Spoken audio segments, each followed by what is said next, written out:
Como é que a insulina comanda o metabolismo dos carboidratos, das gorduras e das proteínas dentro da célula? É esse assunto que nós vamos ver nessa videoaula. Para começar a exercer os seus efeitos, as suas funções, a insulina precisa se ligar a um receptor proteico que fica na membrana celular.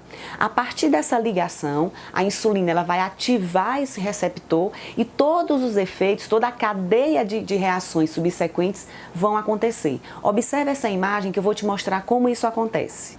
Bom, nessa imagem você tem aqui demonstrado a membrana celular, né? O receptor da insulina que está aqui em azul, tá certo? E a insulina que está caracterizada aqui, ó, em vermelho. Perceba que a insulina, ela se acopla, ela se liga a esse receptor da célula, esse receptor da membrana celular, e vai acontecer uma série de reações. Olha só, então, perceba primeiro que esse receptor de insulina, ele é uma combinação de 4 subunidades. Aqui, ó, 2 subunidades alfa, que se situam fora, completamente fora do lado externo da membrana celular, né?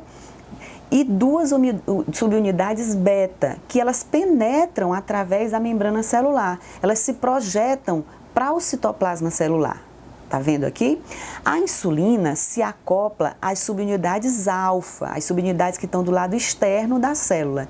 E a partir daí, as porções das subunidades beta, que se projetam para o interior da célula, são autofosforiladas, ou seja, elas vão receber um grupo fosfato. Então, a insulina se liga nas subunidades alfa e as subunidades beta vão ser autofosforiladas após essa ligação. Tá? A autofosforilação das subunidades beta do receptor vai ativar uma enzima local chamada de tirosina sinase, que está aqui representada. Essa enzima vai causar a fosforilação de diversas outras enzimas dentro da célula, inclusive do grupo chamado substratos do receptor de insulina. No geral, o que vai acontecer é, quando a insulina se liga no receptor, ela ativa algumas enzimas e, ao mesmo tempo, vai acontecer também a inativação de outras enzimas. Isso é só para você compreender como é que é o mecanismo de ligação, né, de acoplamento da insulina com o receptor proteico da membrana celular. É a partir daí que os efeitos da insulina vão começar a acontecer.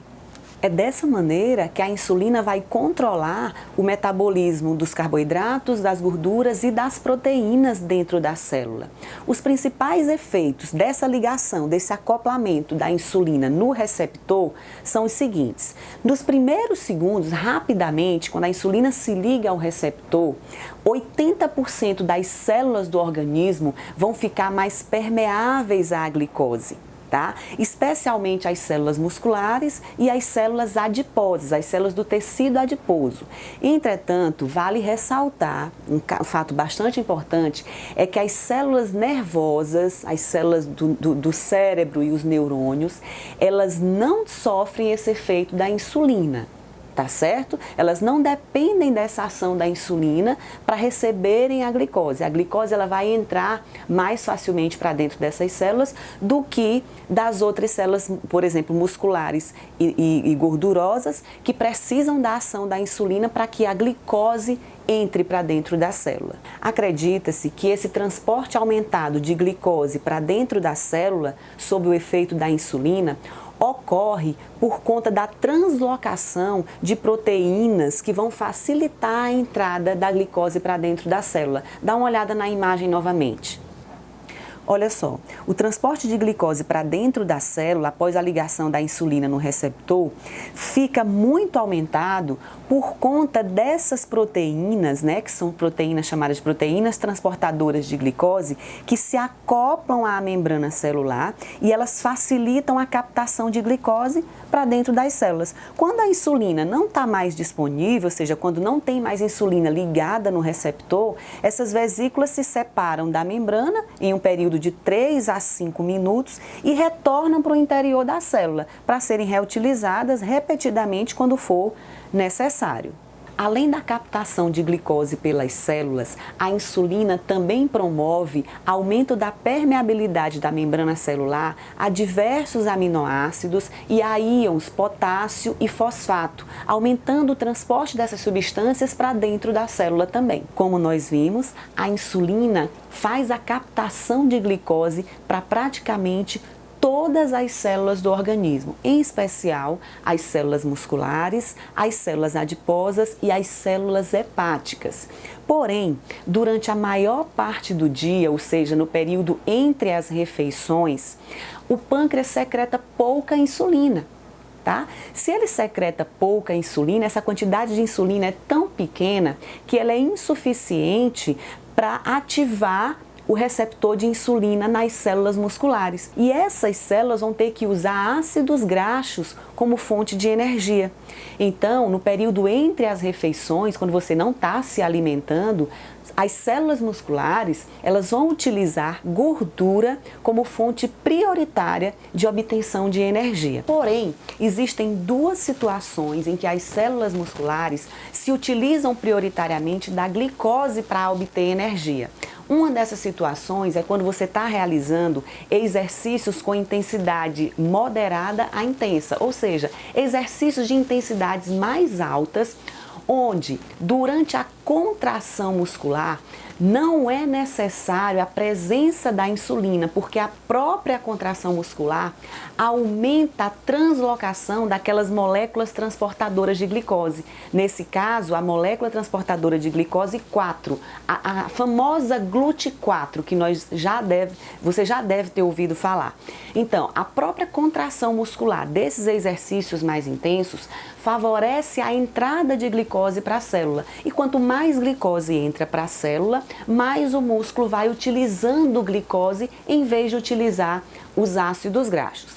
A segunda situação em que as células musculares utilizam prioritariamente a glicose como fonte de energia é exatamente após as refeições, logo após as refeições. Por quê? Porque quando você se alimenta, existe uma grande quantidade, vai existir, uma grande quantidade de glicose no sangue e essa glicose vai estimular a secreção de insulina. O pâncreas secreta essa insulina e aí a insulina vai facilitar nas pessoas normais, que têm a produção de insulina, que não tem diabetes, vai facilitar a entrada da glicose para a célula muscular. E aí é um outro momento onde os músculos vão passar a utilizar mais a glicose do que os ácidos graxos. Mas um dos mais importantes de todos os efeitos da insulina no organismo é exatamente a capacidade de armazenar a grande parte da glicose ingerida na alimentação na forma de glicogênio hepático.